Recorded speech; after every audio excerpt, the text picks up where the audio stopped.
Welcome back to the Sikhistan News Bulletin for the Ministry of Insemination of Appropriate Information. And we're back with some things all over the place. This day, on this Monday, we've got Lasha back snatching 200 kilos. We've got a little look at John Haack doing some outrageous stuff in his powerlifting total. Tom Hardy, Bane, someone pulling guard in Tom Hardy in competition. Fergus Crawley doing the Dinnie stones, the Dinnie. And we have Paulo, Costa, the UFC fight. Saying what we're all thinking. Fuck you, Sada. Alright, so let's start first up with Lasha. So Lasha... So nice. Just watch it one more time.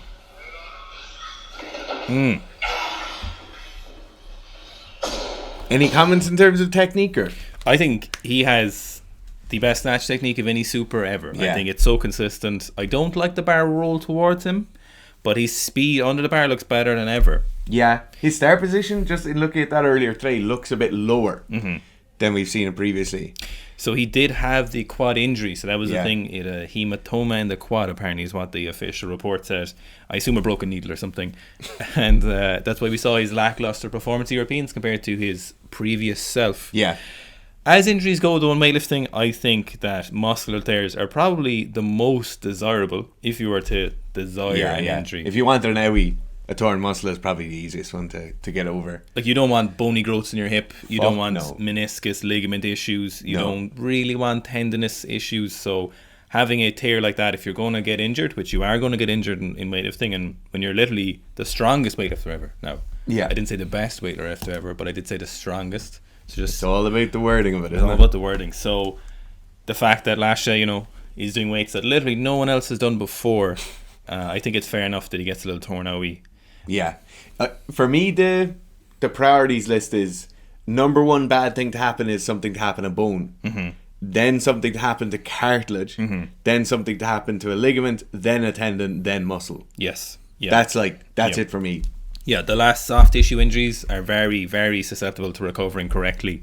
And if they're put in the correct anabolic environment. Oh, Jesus Christ. Well, obviously, like with just sauna, massage balls, a vibrating butt plug, I think all of that would make the recoverability a lot faster. So I think we've seen him clean jerking like 220 or something again. I think the interesting thing here will be is like if we'll ever see him clean and jerk 270 in training again and stuff, not because he can't do it, but because he mightn't be allowed to do it. Maybe the voodoo doctor Georgie Azanitsi might be like, look, it's too much of a risk for you to do 270 in training and stuff, but if their plans are big clean and jerk in competition, they might have to do that, if they're going for that 500 kilo total, because I don't think he'll do 225, 275. I think if it was to happen, it'd be 230 and the appropriate 230, 270. I definitely see a 230 snatch being the kind of minimum he needs for that. Because I can't see, you can't just scale up the clean and jerk infinitely. No, like it's already so heavy. But yeah, it's great to see him moving so well. Rumor has it he's done the 230 in training. Oh, but we've seen all the big lifts from him so far, so I wonder would we see this from him? Yeah, maybe I'll ask Anton and see what he tell us. He'd be the man to tell. Anyway, great to see Lasha on the comeback. Yeah. What's his next competition? Worlds this year. Okay. I assume Worlds. So I mean, what else? He'll come for his like 5th World Championship. Now, going from the GOAT to the other GOAT. Moving on to John Haack. So John Haack recently, just at the end of July, did a new powerlifting world record total. And I've got to say, there's been some recent controversy in the world of powerlifting. You might have seen Zach's video recently, and there's been a lot of people asking us what do we think of the IPF supposedly getting rid of the arching rule. And a lot of people are talking about the ridiculous range of motions going on with sumo deadlifting. But there's one thing you can't call John Haack, and that's illegitimate. So, no, my God, if there's a high bar, deep squats, normal arch on a bench looks very appropriate, and conventional deadlifting. So he squatted 345 kilos at 89, so at the 90 kilo category, so he weighed 89, so high bar, really toes forward. American walked out as well. American everywhere. Oh yeah, walked out as well. No, John Haack is Jesus Christ so good in terms of legitimacy. You can't get more legit than John Haack. Like range of motion is bang on, speed is bang on, I've never seen it where like a bench command is like super short or anything like that. He seems to be on the ball all the time. His numbers for this meet are insane. Like he missed 367.5 on the squat. He made 345. He hit 267.5 on the bench press. So this is 267.5 again. It's like his back is just so big he can't help but have that kind of arch. Yeah. Any flatter. If you want to get flatter, you'd have to have his legs up, I feel. Yeah. So it's concerning that he's that size and he only weighs 90 kilos. It's confusing, you know? It doesn't make sense. I wonder, does he cut much weight? Oh, surely. I'd love to know, like, is he walking around at 110 here? I'd see he could be walking around like 100 kilos. Like Yeah. a day. But the fact that he's able to do that is even impressive in itself, to do these weights and cut down. These don't seem largely different than his training numbers, though. So No. he mightn't be that heavy. You know, maybe he could be like 93 or 94. He'd be stupid not to in some ways. The big thing with his bench, you know. Sorry, go on to say. I reckon he's around 100 kilos walking around. Yeah. Because a 10 kilo cut wouldn't be major, you know, for a guy like that. But it's absurd.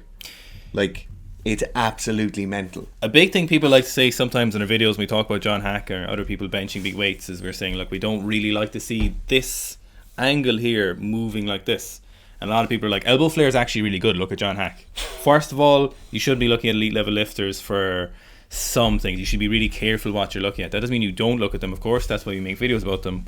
But sometimes you need to be careful with it. But the main thing I think when you look at John Haack is this: he does have a very externally rotated shoulder, internally rotated, but you'll see this angle doesn't change very much. So we don't see this change in angle. If we were looking at it from flat power, like horizontal with the bench, you wouldn't see a change in this angle in pressing. You actually see that it moves outwards, but this angle stays fairly perpendicular with the bench, for example. And I think it's a little bit of nuance. There's a difference between pressing in this fashion and having an actual huge amount of elbow flare. Moving on into his deadlift. So then he deadlifted 410 kilos conventionally. No sumo. No. What a man. And not built for deadlifting, yet has one of the best deadlifts out there at the moment. So clean. Like, so nice. It looks like he could definitely add 20 or 30 kilos more in each lift. Yeah. Imagine if he went up to 100 kilos. My God. He got a bit of a bloaty face there. That's incredible. 410 kilos. It's a big scoops of gear. It's great to see. Fantastic. That's an incredible performance. You love to see it as well. Yeah, the American Open. Yeah. Wearing the Mr. America. Is that Mr. America? Captain America. Captain America. Captain America singlet. Moving on. Then we have John Hardy.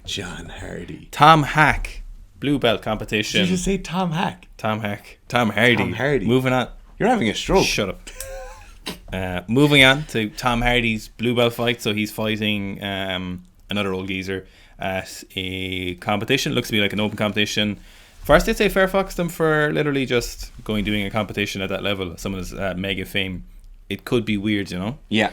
The other guy is a guard puller, so obviously judging him immediately. Dirty little. Before I'd give Tom Hardy the satisfaction of pulling guard against him, no matter what happens, I just couldn't. Yeah. No way. I couldn't do it. I'd love to see, like, in non-IBJJF rule sets, Tom Hardy just picking him up and slamming him on his neck. Or getting slammed. Tom Hardy's triangle escape leaves something to be desired, you know. He doesn't seem to be tried to pass his guard here. So I was talking about fits, so learning little doozy. I have this one that's called a shovel, where you just reach back and turn them over, which works quite well if you're a horse. Not always great if they're very tight guard, but it has your man goes for it. Sweeps him. Yeah. Didn't make much use of it. I don't know, would your man get the points there because he doesn't control him like Tom Straight? I doubt he would, you know. He doesn't get the 1, 2, 3. No, I think okay. So Tom's got the knee on belly. Yeah, got some points. Tom's playing the points, but going for north south. Now he's going for a Kimura, just horsing on it. Look, I know some people just like it's a gentle art, and you know they want to be like technique and stuff. But if you're a horse and you've good technique, and obviously the amount of gear Tom has taken at different points throughout his acting career. Not drug tested acting career, of course. He just reefing on this. Yeah, he rips it. Yeah, reef. Oh, goes for the armbar. No, it's great to see. He's using the leg to pull the arm apart. I love it. Get your man back over. There it is. Come on, Tom. Gets the tap. Come on now. Let's see it, Tom. You have it. Let's see it. Your man's just going to let go any second now. There's nothing he can do from here. Come on. What are you doing in this position, Gareth? What am I Are doing? you whispering in his ear? What am I Are doing? you- Which position am I in? You are Tom Hardy here. I'm reefing on it. You're reefing on it? I am going for Reefing it. on it, just flat face. Yeah, just in competition. I'm Yeah. using all of my upper back strength as possible. No, it's great to see. Tom Hardy's in great shape here as well. Yeah, he's always in good shape. Yeah. you know? Yeah. It's Guy Ritchie, I think Guy Ritchie's a black belt in Jiu-Jitsu. So it'll be interesting to see if there's any videos of him rolling. Yeah. There's a lot of people like who get the black belt and never do competitions and stuff, or even get the purple or brown, you know. Okay. And I'm not sure how you feel about that, but I know some people in the community who have more weight to their opinion don't like that. They don't. My opinion means nothing. That's the thing. Our My opinion means nothing in regards to this. Nothing. Then we're moving on. Fergus Crawley. So you may know Fergus as a endurance athlete or the hybrid athlete, because a lot of people are kind of a new growing style of athlete. It seems Fitz, I suppose, is one of those. You are a hybrid athlete. Kind of LARPing as a hybrid athlete. LARPing as a hybrid athlete. Yeah, Fergus did one of the. He was the second person to do sub 5 minute mile and 500 pound squat on the same day. One of 3 people, is it? One of 3. Yeah. And he has done quite a few different things since. Yeah, he's legit. Like, incredible endurance feats. I've seen him do an Ironman where he woke up at 3 or 4 in the morning beforehand and did a powerlifting total beforehand. His powerlifting numbers aren't bad either, you know? No, fuck like, no. At all bad. So it is legit. He's doing the, what do you call them? The Dinnie stones. The Dinnie stones, yes. I love the idea that there are just stones. I know in Iceland there's like a few different places as well where there's just stones around. The Husafell stones, I think they're called. Are they? I feel like that's the right name for them. It's very cool. The only thing I'd equate it to is like in bouldering, where there's like a book on bouldering and you go and there's just a boulder on the side of the road and you go and you do X, Y and Z route, you know. And one is a 6A or a 6C versus, and it's the kind of same thing with some of those stones where they're just on top of a mountain or next to a stream. I'm pretty sure I could do those stones. I think I could do those stones. So 150-ish, well, a bit more than 150 per hand. Yeah. Hook grip, sumo stance, slightly off the floor. I'd be disappointed if I couldn't. Yeah, it's like a 3-inch lift. But he's the 184th person, so I'd wonder how many trained people have tried these and gotten them. If anyone watching this has done the Dinnie stones, I'd be very interested. What I'd be really interested in doing is if they'd let me wear the kilts after, like if I could have culturally appropriated kilts. Yeah. I would be very Can you happy. wear one as an Irish person? But if I did the Dinnie stones, okay, I feel like I could. What have you done on a hex bar? Have you ever deadlifted with a hex bar?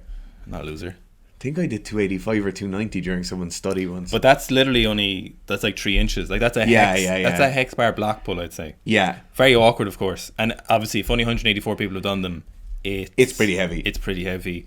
Where are they in Scotland? We should go and do them. Potarch, Aberdeenshire. Aberdeenshire. Been to Scotland the last. I'd never definitely.